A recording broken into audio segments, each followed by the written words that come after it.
con la crianza de cerdos. El hombre, en este caso, se comporta como un cerdo y hay una afección en el hábitat definitivo, que en este caso es el intestino grueso.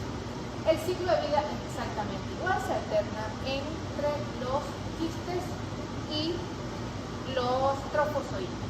Este parásito utiliza como reproducción tanto la reproducción asexuada, es decir, se divide por división tradicional, o también puede hacer conjugación debido a que el parásito tiene dos núcleos, que ya vamos a ver sin detalle. Es una zoonosis y esto es una de las características que nunca deben olvidar. Es un parásito o es el protozoario más grande que parasita el hombre. Tiene como hábitat definitivo el intestino grueso. Es el único ciliado que parasita al hombre, es el único que vamos a ver en la programación. Por lo tanto, en los exámenes prácticos, cuando vean un trofozoito grande, sin duda alguna es palantílico. Y el cerdo es entonces el hospedador habitual y el hombre se comporta como un hospedador accesorio o definitivo. En cuanto a la morfología, fíjense que el trofozoito es de gran tamaño, tiene forma alargada y presenta un macronúcleo que suele ser arriñonado y un micronúcleo que está en la escotadura del macronúcleo. Este micronúcleo no se observa a microscopía óptica.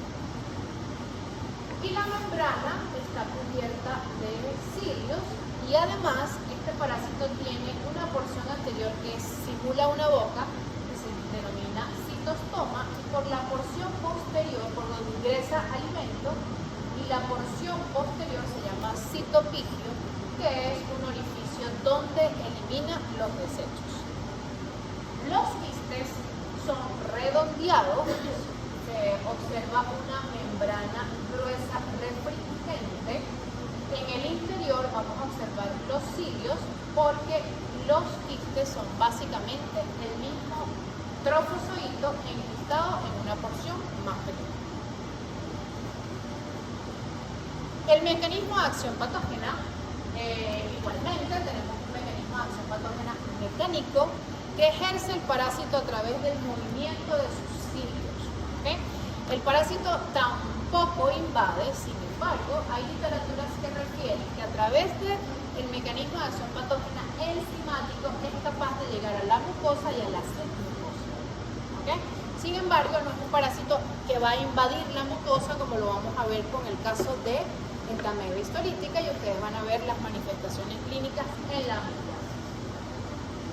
En el caso del mecanismo de acción patógena inmunológico está relacionado con un proceso inflamatorio local en la mucosa del intestino grueso y obviamente a través de la producción de citoquinas proinflamatorias.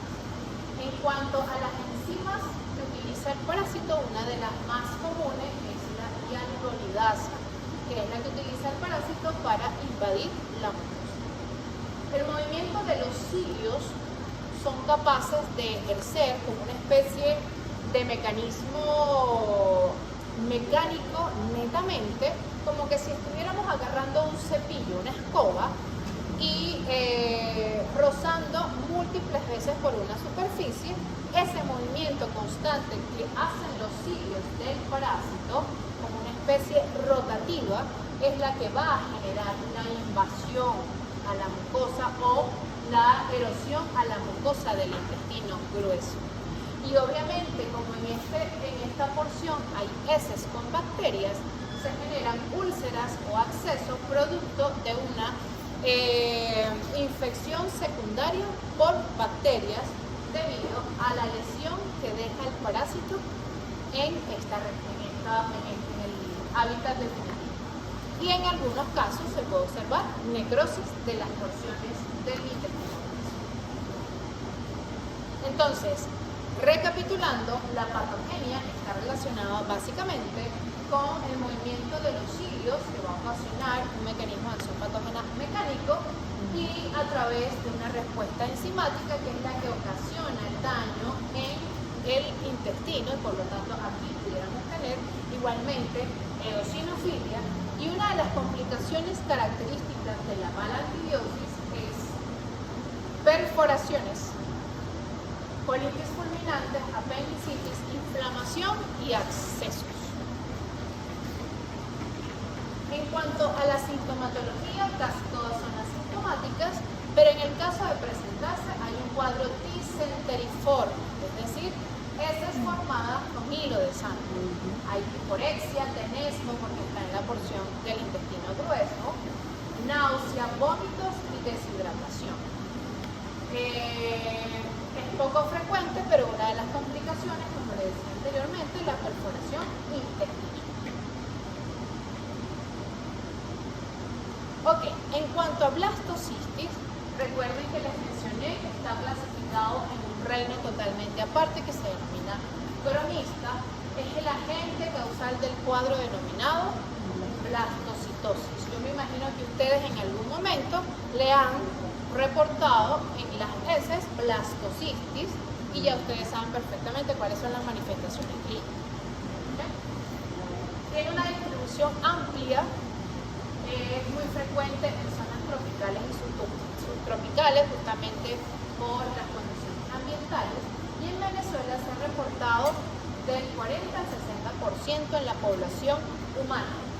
Hay casos en la literatura en Venezuela donde se ha reportado una frecuencia en animales y mascotas domésticas de aproximadamente el 20%. Fíjense que se pensaba que era un hongo, como les dije anteriormente, un alga, y finalmente se quedó en el área de parasitología y no nos tocó de otra sino adoptar. Existen más o menos 12 especies. Anteriormente considerábamos que Blastocystis hominis era exclusivo del hombre, pero se ha reportado en la literatura, básicamente por biología molecular, que Blastocystis hominis también se han encontrado en otras especies de mamíferos inferiores como gatos, perros u otros animales. Por lo tanto, actualmente se debe denominar Blastocystis especie porque no sabemos cuál de las especies está colonizando a los perros. ¿Okay? El ciclo de vida no se sabe, es controversial. Hasta ahora la OMS y el CDC de Atlanta no ha reportado un ciclo de vida coherente. Básicamente son hipótesis, y fíjense que además reporta múltiples formas relacionadas con este parásito. Por lo tanto, Blastocystis hominis está relacionado con una variabilidad morfológica y tiene una capacidad de adaptarse en múltiples hábitats definitivos. Tan es así que se puede considerar que su hábitat definitivo puede ser tanto el intestino grueso, que es su preferido, pero también se especula que puede estar en el intestino delgado. Entonces es probable que se alterne según las condiciones en diferentes porciones del intestino del hombre. Y una de las características a grandes rasgos es que tiene múltiples formas evolutivas en la materia fecal.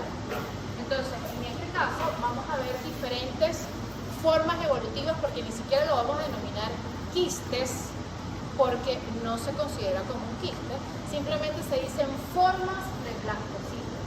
Y allí vamos a tener formas con cuerpo central, formas granulosas, formas globosas, y en investigación, específicamente en cultivo, se ha visto asociado una especie de trofozoito que pudiera tener un aspecto ameboide en cuanto a las áreas de investigación. Pero en muestras de pacientes infectados no se ha visto esta morfología.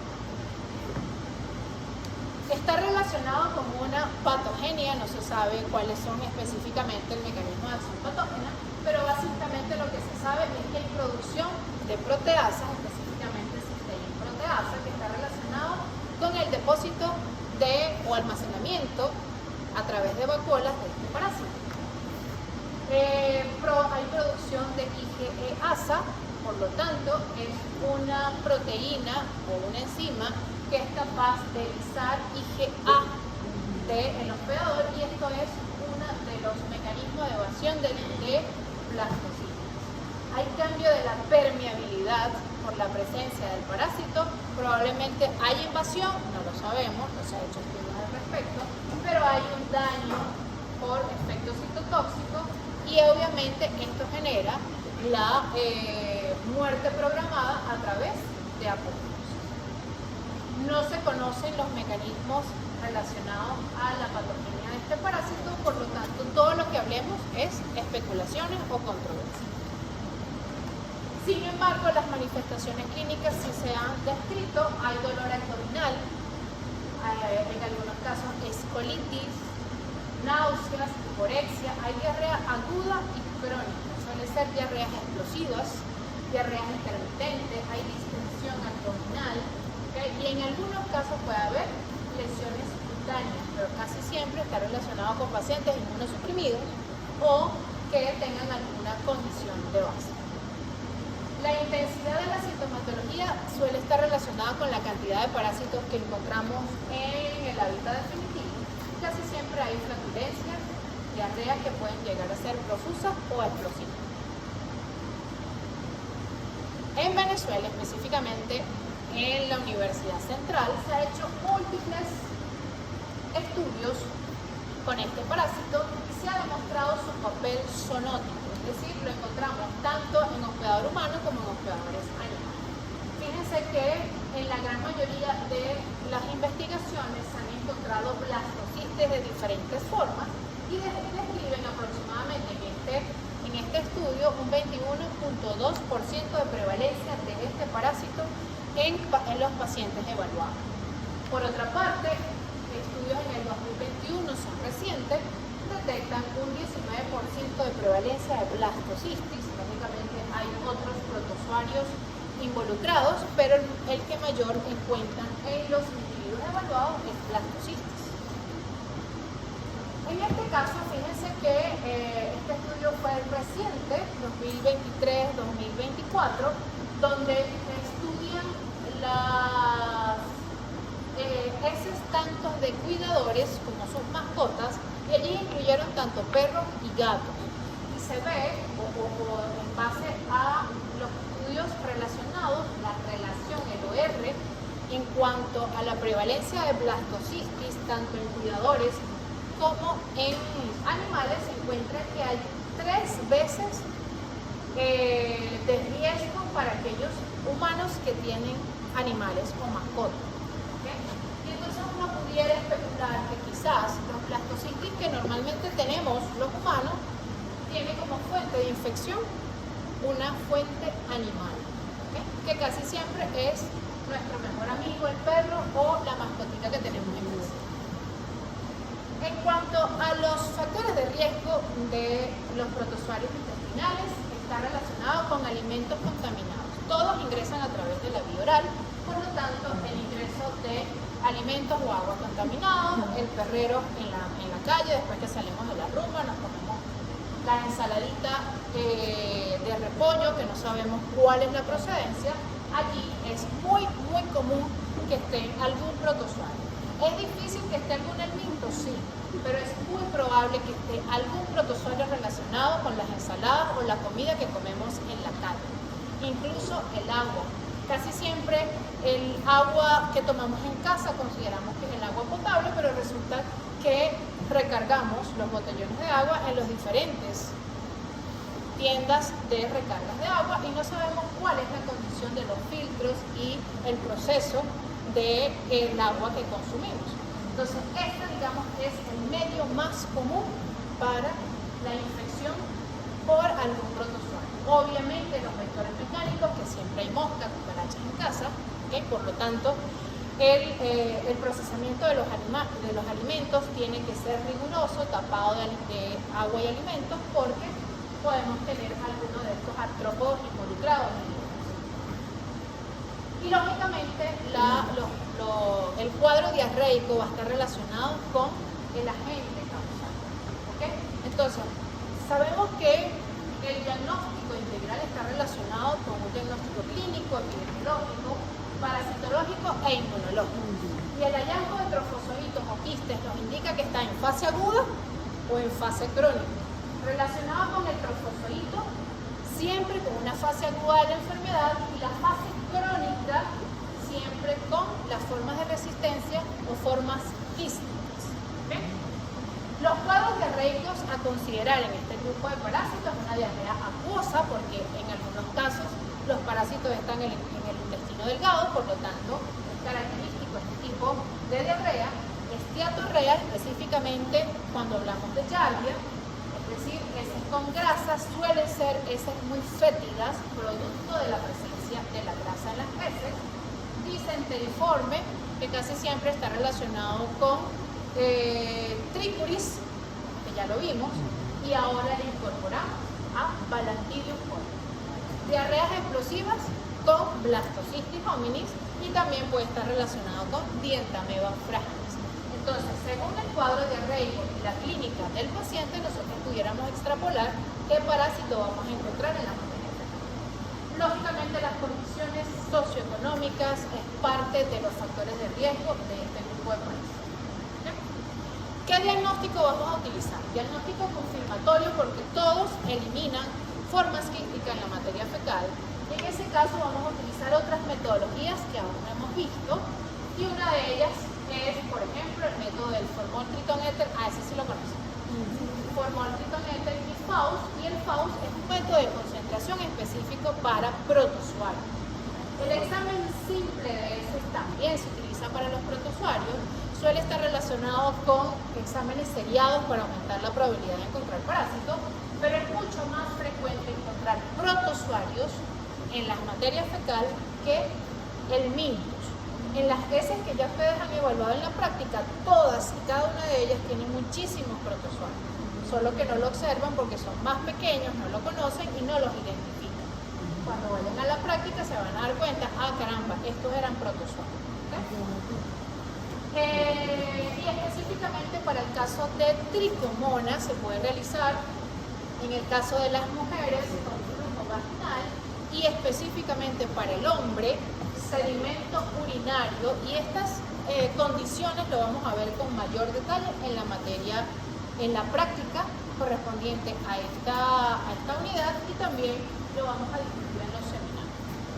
La respuesta inmunológica, o las pruebas inmunológicas se puede realizar ELISA. Sin embargo, para estos protozoarios casi siempre se usa un diagnóstico parasitológico, pero existen diagnósticos en cuanto a el hallazgo de anticuerpos específicos, y son pruebas rápidas similares a las pruebas de embarazo, donde se puede detectar, por ejemplo, giardia, algunos otros protozoarios que no hemos visto como Cryptosporidium, y existen algunos cassettes comerciales que se han diseñado para el hallazgo rápido o un test rápido screening de estos parásitos.